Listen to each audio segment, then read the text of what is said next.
ইতিহাস বলে আওয়ামী লীগ ফিরে আসে। আওয়ামী লীগের আরো পতন দুইবার হয়েছিল, তারপরেও কিন্তু আওয়ামী লীগ ফিরে আসছে। এবারও আসবে আওয়ামী লীগ, 26-এ না হয় 27-এ আসবে। চলুন আমরা দেখি এই ভিডিওটা, তাহলে আমরা বুঝতে পারবো আওয়ামী লীগ আসতে পারবে কি না পারবে না।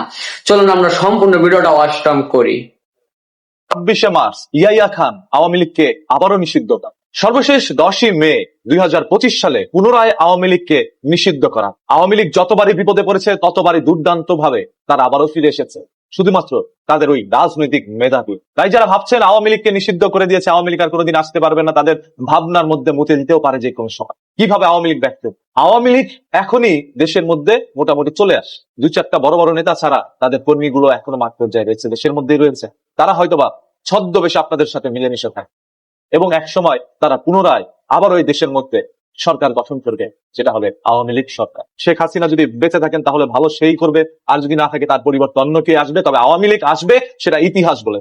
কিভাবে আসছে? আপনাদের ভুলের কারণ। এই ভুল বারবার বাঙালি করেছে। এই আবেগ প্রবল বাঙালি ঠিকই আওয়ামী লীগকে আন, এবং আনার পর যারা আওয়ামী লীগ বিরোধী কাজ করেছে, যেমন জুলাই আন্দোলনের মধ্যে যাদেরকে আজ যোদ্ধা বলছেন, এদেরকে আওয়ামী লীগ বলবে জুলাই সন্ত্রাসী। এখনই বলছে, এই জুলাই সন্ত্রাসীদেরকে ধরে ধরে নির্মম ভাবে দুনিয়া থেকে সরিয়ে দাও।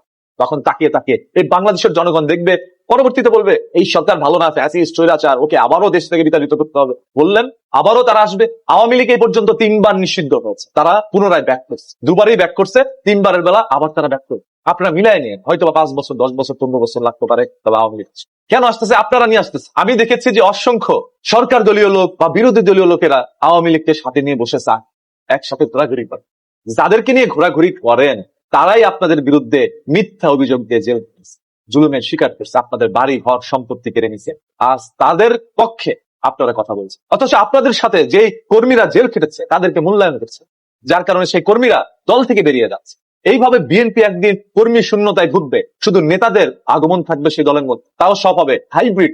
যারা 5ই আগস্টের পর ওই যে অবৈধ টাকা দিয়ে আপনাদের দলের মধ্যে অংশগ্রহণ করছে, তাদেরকে নিয়ে আপনারা রাজনীতি সেটা করছেন। আমি দেখেছি যে বিএনপির অসংখ্য নেতা যারা একসময় জেল জুলুম খেটেছে, তারা আজ আওয়ামী লীগের সেই সদস্যকে নিয়ে বসে ঘুরে বেড়ায় এবং তার দলের নেতা কর্মীকে সে আওয়ামী লীগের নেতার কথা শুনে জেলের মধ্যে ঘুরে।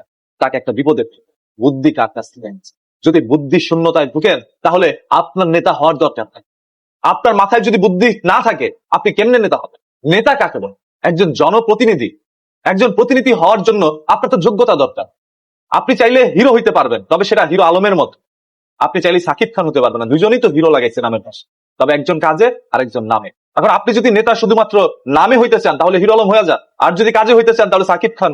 আপনারা এখন সবাই হিরো আলমের মতো নেতা হইতে চাইতেছে। হন, সমস্যা নাই, একদিন কর্মী শূন্যতায় ভুগবেন, কর্মীরা আপনাদের পাশে থাকবেন। দুঃসময় যে কর্মী আপনার সাথে জেল জুলুম খেটেছে সেই কর্মীকে আজ আপনি মূল্যায়ন করছেন না, দল থেকে লাথি মেরে সরিয়ে দিচ্ছেন, হাইব্রিড নেতাদেরকে পাশে রেখা সেই কর্মীর মনের মধ্যে আঘাত হয়েছে। এই কষ্ট আপনি টাকা পয়সা দিয়ে বুঝতে পারেন, আর এই কষ্টের কারণে তারা যখন চলে যাবে এই বিএনপি কর্মী শূন্যতায় ভুগবে, তারপর আওয়ামী লীগ পূর্ণবাস মিলাই দিক।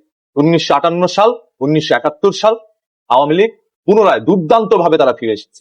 এই 2025 সালে 10ই মে যে তাদেরকে নিষিদ্ধ করা হয়েছে না, এবং নির্বাচন থেকে তাদেরকে বাতিল করে দেওয়া হয়েছে, আবার একটা নির্বাচন আসবে যেখানে তারা অংশগ্রহণ করবে, তারা পুনরায় আসবে। আপনাদের আবেগের আপনারা যে জায়গা করে দিচ্ছেন আপনাদের জন্যই আসবে, আপনারাই নিয়ে আসতেছে।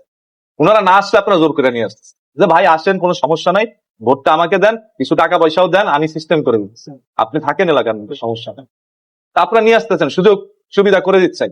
ওই যে করেন না, আপনারা নাকি সমন্বয় করেন, আপনারা তাকে চাঁদা নেন, আপনারা একটা সমঝোতায় যান। ওই সমঝোতা করতে করতে একদিন কোন জুতা যে পড়বে দেখবেন আপনারা। বাই দা ওয়ে, আমি আওয়ামী লীগের আসলে পক্ষে বিপক্ষে বলতে আসিনি, আমার কাছে মনে হইলো তথ্যগুলো আপনাদের সামনে তুলে ধরা দরকার এবং এটা ঘটতে পারে, এই জন্য বললাম। বাকিটা আপনারাই বললেন আসলে সত্যি